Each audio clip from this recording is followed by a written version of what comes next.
Novel Cincin Perintah Kaisar Naga. Edisi yang ke-4928 hingga 4930. Bersama suara serak, cerita berlanjut. Keesokan paginya, Sentian keluar dari ruangan bersama ayah mertuanya dengan perasaan cerah. Pada saat ini, tidak ada suara di kamar Humazi, dan Humazi berjalan keluar dengan dua lingkaran hitam besar di bawah matanya. Dan si Urui juga keluar dari ruangan. Ketika dia dan Humazi melihat seorang lelaki tua keluar dari kamar Sentian, mereka semua tercengang. Sialan, Sentian, kamu bukan orang mesum yang suka hal seperti ini, kan? Humazi menatap orang tua itu dan berkata, Master Hu, omong kosong apa yang kamu bicarakan?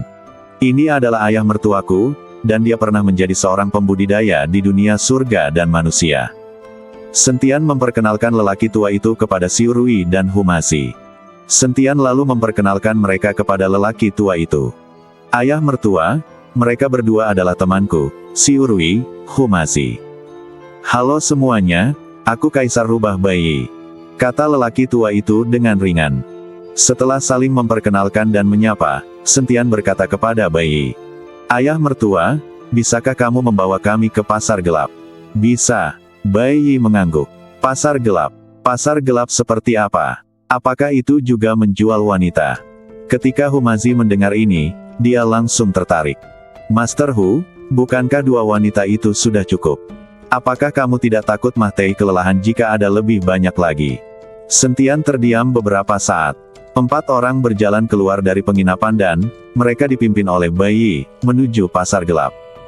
Sentian, kapan kamu mulai memainkan permainan ras manusia dan binatang di dunia surga dan manusia? Kamu benar-benar mengacaukan ayah mertua ras manusia binatang. Humazi bertanya pada Sentian dengan suara rendah. Jika kamu bisa bicara, bicaralah dengan baik. Jika tidak bisa, jangan bicara. Apa perbedaan antara manusia dan binatang? Meskipun mereka semua adalah ras binatang, mereka sudah berubah wujud menjadi badan manusia dan sudah menjadi manusia. Sekarang seluruh kota Badak dipenuhi manusia binatang. Jadi, tidakkah kamu ingin bermain dengan wanita-wanita di sini? Kata Sentian. Pikirkanlah, tentu saja aku ingin. Bahkan jika wanita-wanita di sini belum berubah menjadi badan manusia, aku tetap ingin mencicipinya. Humazi berkata sambil tersenyum. Ketika Sentian mendengar ini, dia memutar matanya dan berhenti mengobrol dengan Humazi. Orang ini terkadang bisa mengatakan apa saja. Bayi membawa Sentian dan yang lainnya berkeliling kota selama lebih dari 1 jam, dan akhirnya berhenti di sebuah halaman yang terlihat sangat bobrok. Di luar halaman ini, tampak beberapa tentara berpatroli dari waktu ke waktu. Halaman itu dalam keadaan bobrok, seolah-olah sudah lama tidak ada yang tinggal di sana. Bayi melihat sekelilingnya dan mendapati tidak ada seorang pun yang memperhatikan, jadi ia membawa Sentian dan yang lainnya ke dalam halaman yang sudah bobrok itu. Setelah memasuki halaman, Bayi mengulurkan tangan kanannya dan dengan lembut menekan udara. Saat cahaya putih menyambar, semua orang merasakan kegelapan di depan mata mereka, lalu mereka muncul di sebuah lorong besar. Untungnya, Bayi memimpin di depan, kalau tidak, Sentian dan yang lainnya pasti takut dengan perubahan mendadak ini. Setelah melewati lorong besar itu, pemandangan di depan semua orang segera menjadi jelas.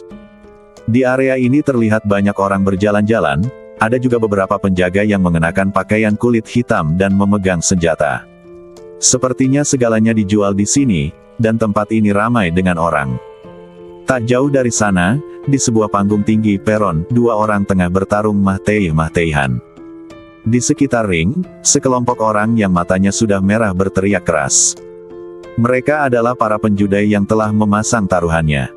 Di puncak area yang luas ini, ada beberapa rumah yang tergantung di udara, terus bergerak maju mundur, dan semua dapat melihat kepala bergerak-gerak di dalam ruangan. Sentian dan yang lainnya sangat penasaran, lalu mengikuti Bayi dan terus berjalan maju. Namun saat dia berjalan di depan para penjaga berpakaian kasar itu, mereka semua berdiri tegak dan berteriak kepada Bayi dengan hormat. Tuan, Bayi mengangguk sedikit, yang membuat Sentian dan yang lainnya tercengang. Dan setelah melihat Bayi, orang-orang di pasar gelap semua berteriak. Tuan Aola Bai. Sentian berjalan ke arah Bayi dengan sedikit penasaran, lalu berbisik. Ayah mertua, apakah kamu mengenal orang-orang ini? Dan para penjaga itu, mengapa mereka memanggilmu Tuan? Bai Yi tersenyum tipis.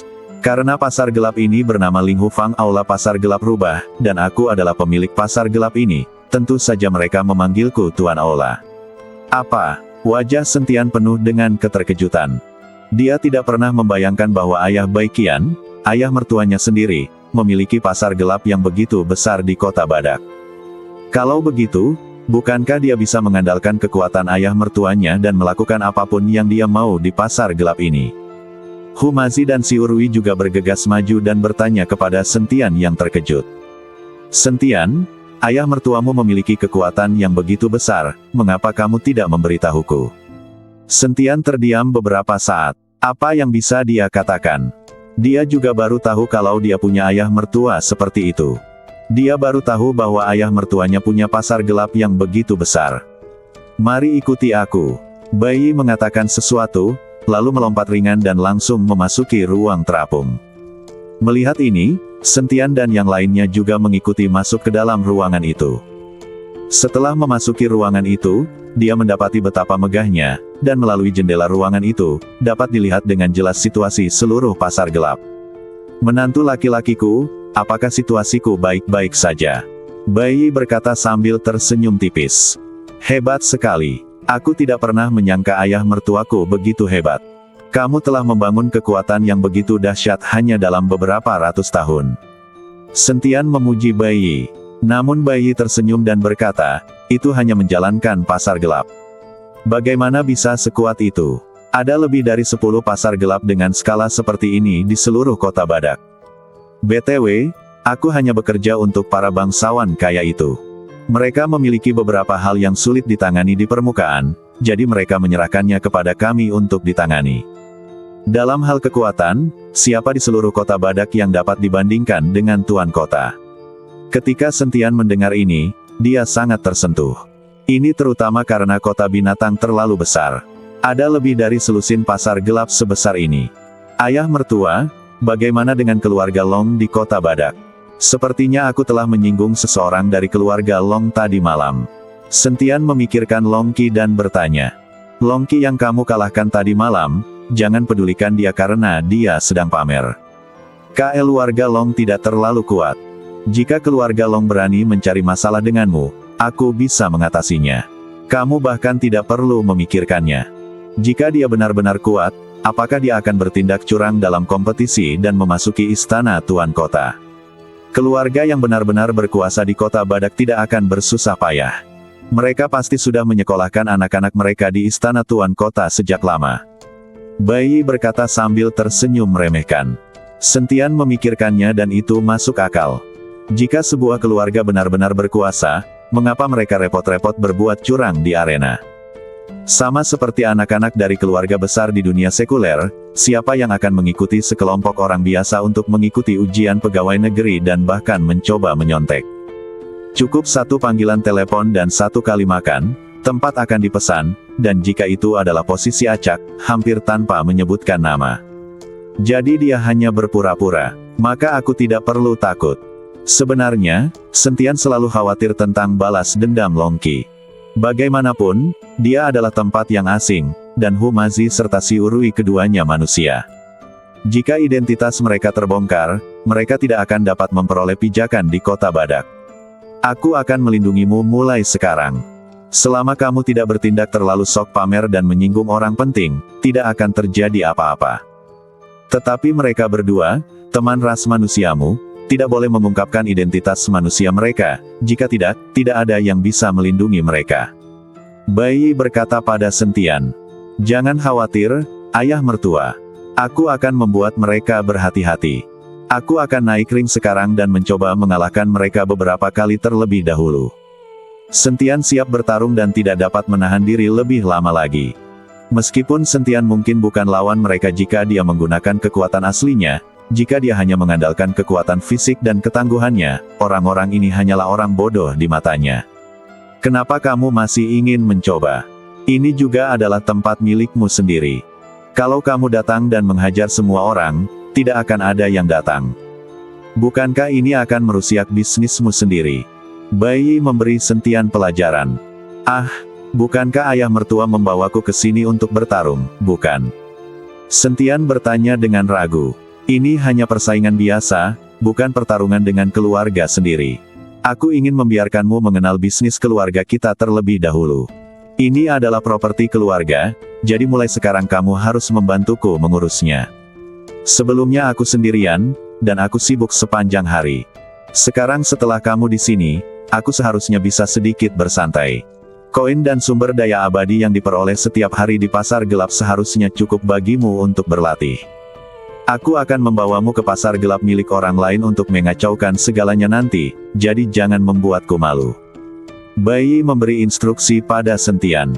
Ayah mertua, jangan khawatir, aku tidak akan pernah mempermalukanmu. Sentian menepuk dadanya dan meyakinkan. Pada saat ini, Sentian tiba-tiba menemukan bahwa ayah mertuanya memiliki sedikit kesan sebagai ayah baptis dunia bawah pemimpin gangster di dunia sekuler. Sebelum dia menyadarinya, dia telah menjadi menantu seorang gangster, dan dia juga bertanggung jawab atas operasi tempat itu. Sial, kehidupan di alam surgawi tidak berbeda dengan kehidupan di dunia sekuler. Demi ketenaran, demi sumber daya, demi emosi, semua harus dilewati dengan bertarung dan membunuh. Nuo King. Pada saat ini, Bai Yi berteriak. Tak lama kemudian, seorang pria parubaya berjubah putih muncul dan berkata dengan hormat, "Tuan, pergi dan atur beberapa orang. Kita akan pergi ke Bao Hufang, aula pasar gelap harimau, untuk mengacaukan semuanya. Terakhir kali, Bao Hu memenangkan banyak koin abadi dari kita, dan kali ini kita harus mendapatkannya kembali. Ini menantuku. Dia akan segera menjadi orang kedua yang memimpin Ling Hufang, aula pasar gelap rubah. Tolong bantu dia," Bai Yi berkata pada Nuo King. Nuo King melirik Sentian, dengan ekspresi ragu dan bingung di matanya. Bagaimana mungkin seorang pria yang berada di alam transformasi keabadian tingkat pertama menjadi menantu Bai Yi? Dan akan menjadi orang kedua yang memegang komando di Ling Hufang. Namun, karena Bai Yi mengatakannya, Nuo King hanya bisa berkata kepada Sentian, "Aku harap kamu akan mendukungku di masa depan." "Baiklah, baiklah." Sentian mengangguk berulang kali. Nuo King pergi untuk mengumpulkan orang-orang. Sementara Bai Yi mengajak Sentian, Humazi dan Xiurui berkeliling pasar gelap lagi agar Sentian dapat mengenalinya. Setelah Nuo King mengumpulkan orang-orang, Bai Yi memimpin semua orang meninggalkan pasar gelap dan menuju Bao Hufang. Bai Yi membawa Sentian dan yang lainnya dan segera tiba di Bao Hufang. Bao Hufang juga berada di tempat yang sangat terpencil dengan formasi di sekelilingnya. Diteleportasi ke Bao Hufang melalui formasi, tampaknya pasar gelap ini sama, di bawah tanah kota badak, dan pintu masuk serta keluarnya disembunyikan oleh formasi. Setelah memasuki Bao Hufang, Sentian menemukan bahwa skala Bao Hufang sedikit lebih besar dari Ling Hufang, tetapi fasilitasnya tidak terlalu canggih dan tampak agak sederhana. "Rubah tua, kamu masih belum menyerah dan kamu masih ingin mengacaukan segalanya." Pada saat ini, seorang pria setengah baya yang tinggi dan berotot datang mendekat. "Bao Hu, kamu menghancurkan tempatku terakhir kali dan memenangkan banyak koin abadi dan sumber daya. Kali ini, tentu saja aku harus menghancurkan tempatmu," ucap Bai Yi sambil menatap Bao Hu. "Tidak masalah. Kamu boleh saja menghancurkan tempatku, asal kamu punya kemampuan untuk melakukannya. Tapi sepertinya kamu tidak punya bawahan yang kuat, kan? Dan ku dengar kamu pergi ke arena resmi untuk mencari kandidat. Apakah kamu sudah pikun? Arena kompetisi resmi sekarang hanya lelucon. Arena itu penuh dengan penipu. Di mana kamu bisa menemukan pejuang sejati?" Bao Hu mensibir dan menatap Bai Yi dengan tatapan mengejek.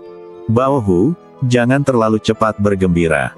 Hari ini aku akan mempertemukan menantu laki-lakiku dengan milikmu, petarung Bao Hufang." Bai Yi berkata dengan dingin. Dia telah menyaksikan kekuatan badan Sentian tadi malam, jadi dia masih percaya pada Sentian. "Menantu laki-lakimu. Kapan kamu punya anak perempuan?" Bao Hu bingung. "Aku telah mengenalmu selama ratusan tahun, dan aku belum pernah melihatmu memiliki seorang anak perempuan. Putriku tidak berada di alam surgawi ini, dan menantu laki-lakiku baru saja dibawa ke sini melalui jalan surga itu." Bai Yi berkata dengan bangga. Bersambung.